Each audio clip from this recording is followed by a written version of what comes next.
Remember, a tornado watch means the conditions are favorable for the development of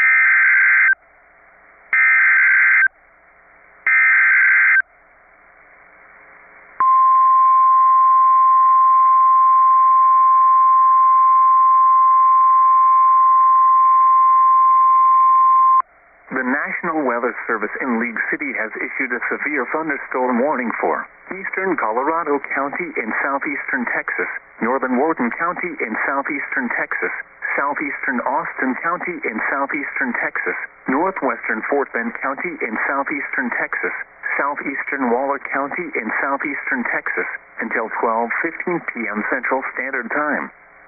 At 11:50 a.m. Central Standard Time, a severe thunderstorm was located near Wallace, Oregon, 7 miles south of Sealy, moving northeast at 45 miles per hour.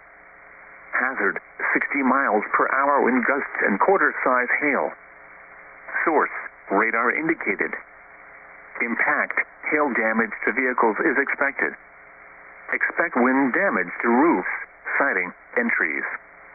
Locations impacted include Katy, Sealy, Brookshire, Wallace, Fauquier, Simonton, San Felipe, Patterson, Weston Lakes, and Cinco Ranch. A tornado watch remains in effect until 6 p.m. Central Standard Time for southeastern Texas. For your protection, move to an interior room on the lowest floor of a building. A tornado watch remains in effect until 6 p.m. Central Standard Time for southeastern Texas.